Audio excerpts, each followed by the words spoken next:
اب ایک سوال اور ہے جو میری قوم کے بچوں کو ان دنوں میں پریشان کر رہا ہے. اکثر اتنے ٹیلی فون آتے, اتنے میسج آتے کہ جناب اس کا جواب کیا ہے. تو میں کوشش کر رہا ہوں ہر ممبر سے یہ جواب دوں. یہ جواب جتنا ہو سکے اتنا نشر کرو. اگر فتح سیدہ کا حق تھا تو علی نے اپنے دور حکومت میں کیوں نہیں دیا؟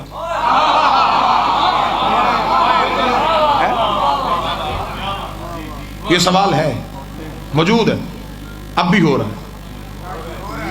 قصور آپ کا نہیں, آپ کی کتاب تک رسائی نہیں, ممبر سے ایسے جوابات دیے نہیں گئے. جواب دینے لگا ہوں کہ مولا امیر المومنین نے اپنے دور حکومت میں فتح واپس کیوں نہیں لیا. میں ضرور اس میں اپنے اتنے عقلی دلائل دیتا کہ یہ بھی ہو سکتا ہے, یہ بھی وجہ معقول ہے, یہ بھی معقول ہے. لیکن ہمارے ہاں قانون ہے کہ اگر ہمارے پاس معصوم کی حدیث آ جائے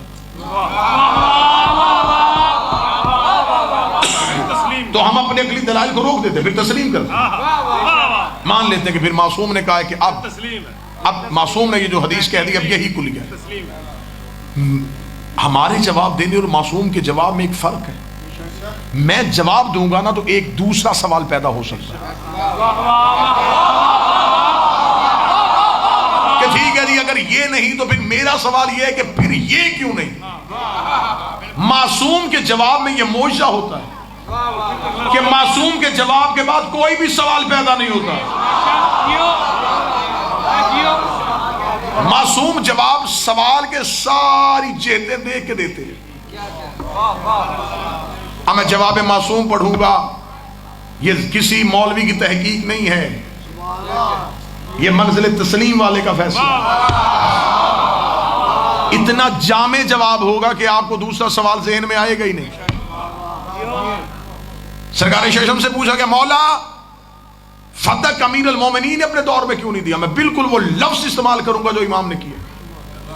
امام نے فرمایا ہم آل محمد کا یہ مزاج ہے, جو چیز ہم سے ظلماً چھین لی جائے ہم دوبارہ اس پہ اختیار اس لیے نہیں کرتے کہیں ظالم کی سزا میں کمی نہ ہو جائے.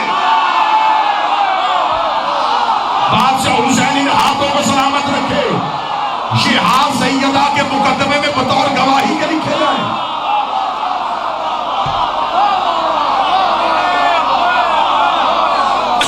ہم اس لیے اس پہ دوبارہ اختیار نہیں کرتے ظالم کی سزا میں کمی نہ ہو جائے. علی فتح واپس لے لیتے لعنت تو رک جاتی.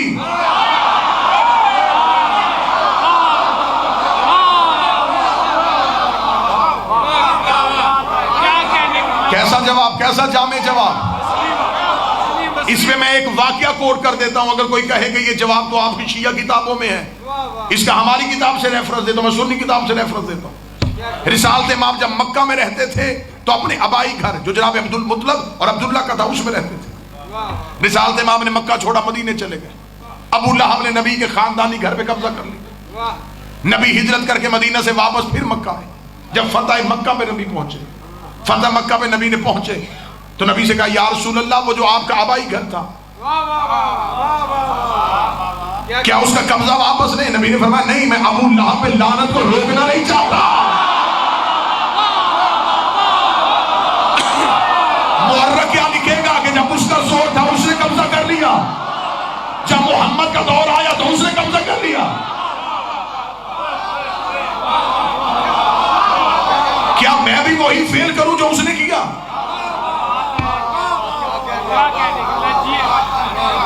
ربط بن گیا واقعے کا. اب آؤ ایک تیسرا ربط دوں آپ کو.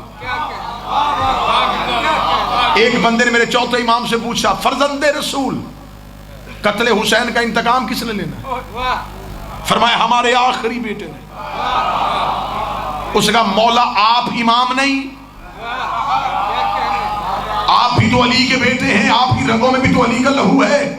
یا تو اللہ نے بدلہ لینا ہی نہ ہوتا, اگر بدلہ لینا ہی امام نے ہے تو پھر اللہ نے یہ انتخاب آپ کا کیوں نہیں کیا؟ جبکہ آپ تو چشمدید کے بعد تھے اور آپ تھے بھی حسین کے بعد بیٹے, آپ تھے بھی علی, آپ تھے بھی خلیفہ بلا فضل, تو پھر آپ کا حق بنتا تھا کہ آپ کربلا کا بدلہ لے لیتے.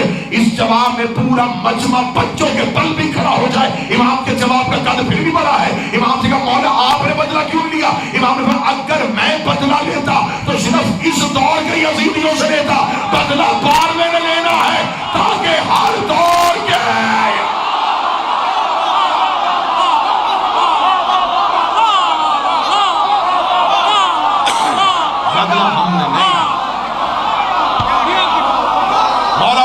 عزت عطا فرمائے. اگر میں انتقام لیتا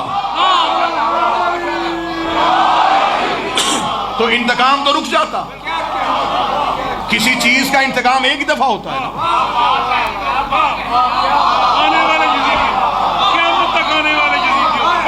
قیامت تک کے یزیدیوں کو پتہ چلا. جب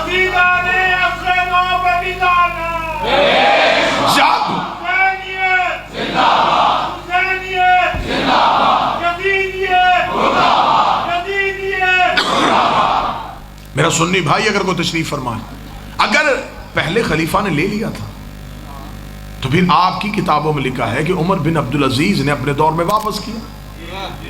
وہ بھی خلیفہ، وہ بھی خلیفہ.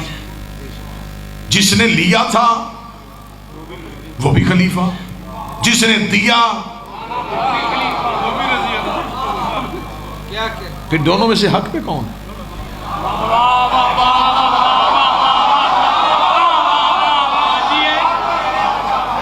فدق کی ہسٹری کھولو، فدق کا پس منظر لاؤ. 7 ہجری میں یہ جگیر نبی کو ملی، 11 ہجری تک نبی کے پاس رہی. اگر اس میں امت کا حق تھا تو 4 سال نبی نے کیوں نہیں دیا؟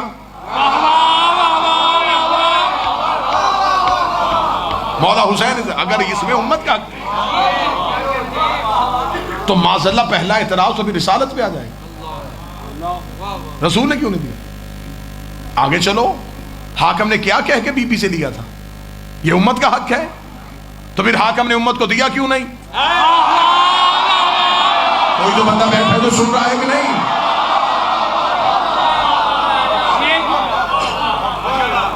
کتابوں کے حوالے نہیں، عقلی دلائل ہی تمہیں زخمی کر دیں گے.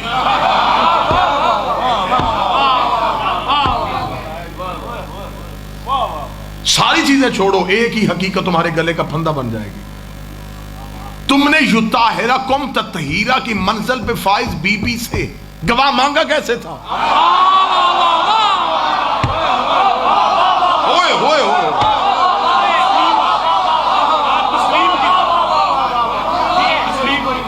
جسے اللہ نے مسند طہارت پہ فائز کیا ہے،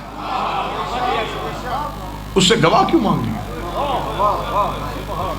پھر سیدہ تیرے جنگ لڑنے کے بھی صدقے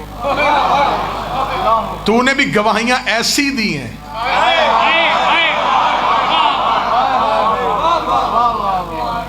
تیری گواہیوں کے انتخاب کے میری معظمہ صدقے. تیرے پاس ابو ذر جیسا سچا گواہ تھا، تیرے پاس منا اہل بیت کے عہدے پہ فائز صحابی بھی تھا، لیکن تو نے ان کا انتخاب نہیں کیا، تو نے علی کا انتخاب کیا. حکومت نے علی کی گواہی کو قبول نہیں کیا. بی بی نے کہا واپس کر دو میری گواہی. چل تاریخ میں لکھا تو گیا ہے نا کہ تم نے علی کی گواہی کو نہیں مانا. سننا، بی بی نے کہا یہ وہ علی ہے جسے میرا بابا قرآن کہہ کے گیا تھا. کوئی بندہ بیٹھا ہے تو گفتگو کو سن رہا ہے.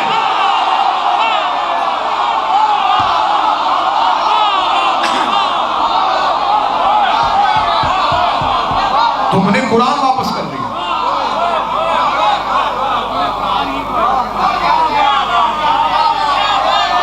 بی بی نے حسن حسین پیش کیے. بی بی نے فرمایا میں اعتبار قرآن و نسب قرآن یہ مصطفیٰ کے بیٹے ہیں. چوتھی گواہ بی بی کی بڑی اچھی تھی، ام ایمن. شہزادی ام الفضل کو نہیں لے کے گئی، اسما کو نہیں لے کے گئی، فضہ کو بھی نہیں لے کے گئی. میری قوم کے بچے یہ کلیہ بھی ذہن میں رکھنا. حکمت سیدہ کیا ہے؟ شہزادی ام ایمن کو کیوں لے کے گئی؟ اس لیے کہ ام ایمن بی بی کی کنیز نہیں، یہ رسول اللہ کی کنیز بھی نہیں، یہ ہے حضرت عبداللہ کی کنیز. حضرت عبداللہ دے کے گئے تھے رسول کو، رسول دے کے گئے زہرا کو. بی بی گھر سے تیاری کر کے آئی تھی. بی بی کو پتا تھا کہ حاکم نے مجھے ایک حدیث سنانی ہے کہ نبی نہ وارث بنتے ہیں نہ بناتے ہیں.